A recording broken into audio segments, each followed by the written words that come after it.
¿Te has parado a pensar por qué, tras una de las noticias más esperadas y positivas del año para el mercado cripto, el precio de Bitcoin y de las acciones de MicroStrategy apenas se ha movido?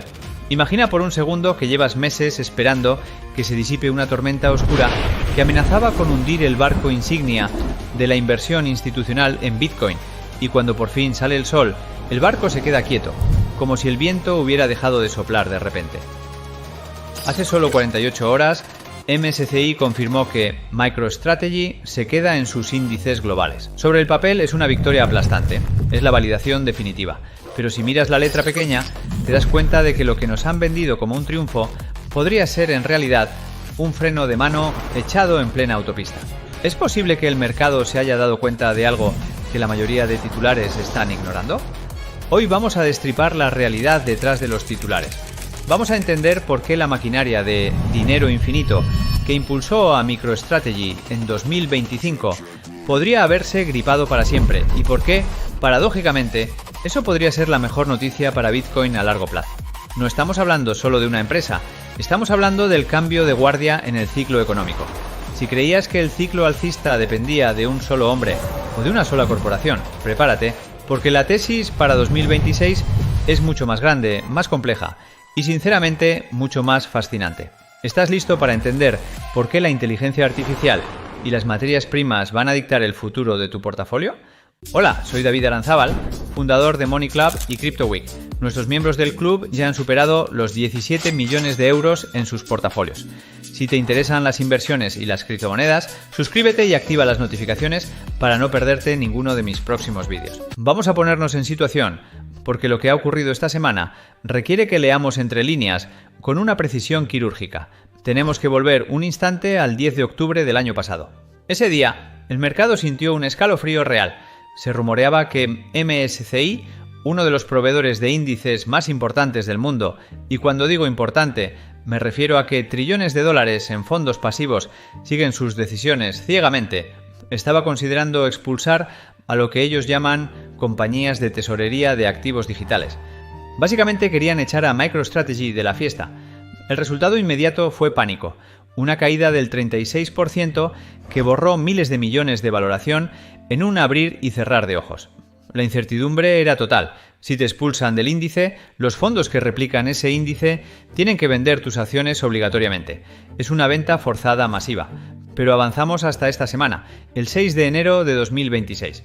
MSCI publica su decisión final y a primera vista es un alivio absoluto. Han decidido no implementar la exclusión. MicroStrategy se queda. Los inversores institucionales, desde Vanguard hasta BlackRock, respiran aliviados.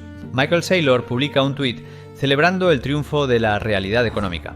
Sin embargo, aquí es donde entra el análisis crítico que nos caracteriza. Si la noticia es tan buena, ¿por qué la acción apenas subió un 4% en la apertura y Bitcoin se mantuvo plano?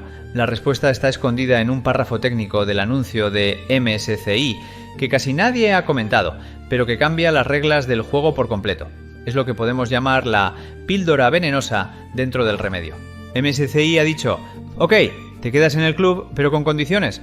La condición crítica es que, aunque la empresa siga en el índice, esta no va a reconocer los aumentos en el número de acciones a efectos del cálculo de su peso en el índice. Y esto, amigos, es fundamental para entender por qué la estrategia de dinero infinito se ha roto. Hasta ahora, el modelo de MicroStrategy era brillante en su simplicidad. Emitían nuevas acciones al mercado, lo que llamamos ofertas at the market o ATM. Con ese dinero compraban Bitcoin, el precio de Bitcoin subía, el valor de la acción subía, y al haber más acciones y más valor, su peso en los índices aumentaba. Al aumentar su peso, los fondos pasivos, esos que gestionan 19 trillones de dólares y compran sin preguntar, tenían que comprar más acciones de MicroStrategy. Era un círculo virtuoso perfecto. Emitir, comprar BTC, subir en el índice, recibir flujos pasivos, repetir. Pero la nueva regla de MSCI rompe la cadena de transmisión de este motor. Han congelado el share count, o conteo de acciones para el índice. ¿Qué significa esto en cristiano? Significa que MicroStrategy puede seguir emitiendo acciones para comprar Bitcoin si quiere, pero esas nuevas acciones no van a obligar a los fondos pasivos a comprar más. La dilución existe para el accionista actual, pero el beneficio de la compra forzada por parte de los índices ha desaparecido. Es como si intentaras llenar una piscina con una manguera que tiene un agujero. el agua sale, pero no llega a donde tú quieres. Los flujos pasivos, que son el gran motor de la bolsa americana, representando más del 50% de los activos a largo plazo, ya no van a empujar el carro de la misma manera. Por eso el mercado no está eufórico. Han salvado el barco, pero le han quitado las velas.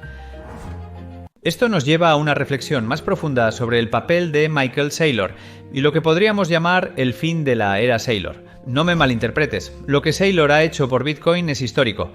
Ha puesto su reputación y su empresa al servicio de una adopción institucional, que quizás hubiera tardado una década más sin él. Pero hay que ser objetivos. En 2025, MicroStrategy y los ETFs fueron los dos grandes compradores, casi a la par, inyectando alrededor de 24 billones de dólares cada uno en el mercado. Pero esa dinámica está cambiando. Si miramos los datos recientes, el ritmo de compras de la empresa ha bajado drásticamente.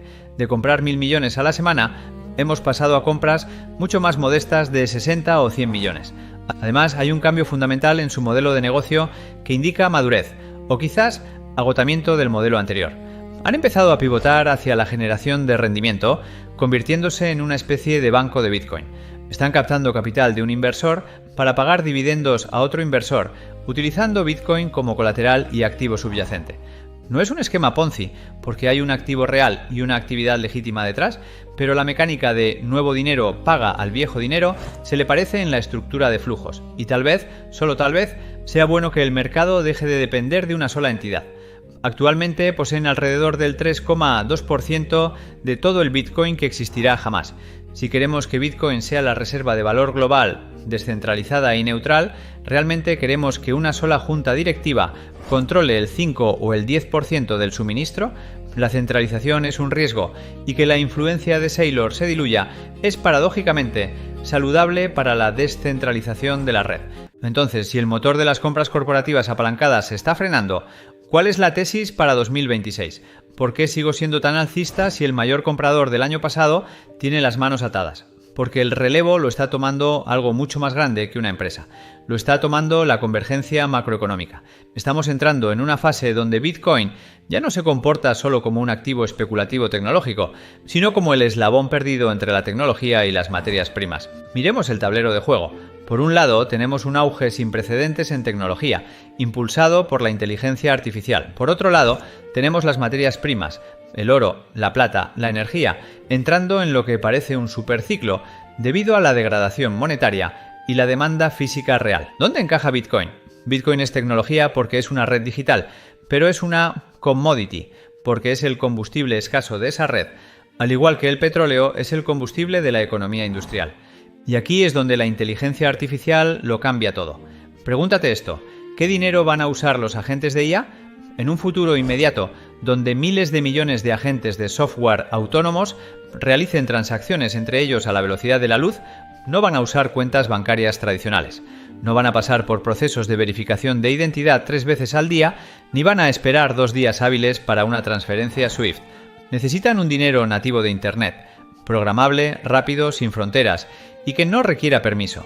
Necesitan cripto, y específicamente necesitan una capa de liquidación final que sea segura e inmutable. El mercado está empezando a entender que Bitcoin es la moneda de la economía de las máquinas. Si la tecnología está en máximos históricos y las materias primas están en máximos históricos, es una anomalía que el activo que conecta ambos mundos no lo esté. La tesis para 2026 no es Michael Saylor va a comprar más. La tesis es que la infraestructura financiera global se está reajustando para acomodar a una nueva especie de actor económico, la IA, y a una nueva realidad de escasez de activos reales. Estamos viendo cómo Bitcoin se correlaciona cada vez más con la plata y el oro en periodos de expansión monetaria, comportándose como un refugio de valor líquido.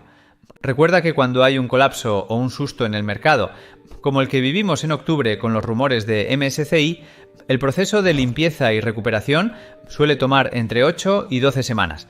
Estamos justo cumpliendo ese plazo ahora. Los vendedores forzados se han ido.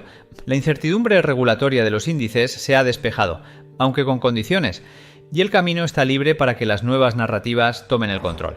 No se trata de esperar a que se repita el pasado, sino de posicionarse para el futuro que ya está aquí.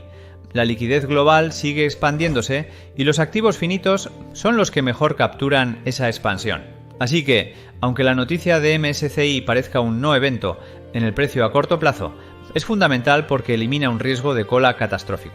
Nos da un suelo sólido. Y desde este suelo ya no miramos a una empresa para que nos salve. Miramos a la adopción estructural de la tecnología más disruptiva de nuestra era.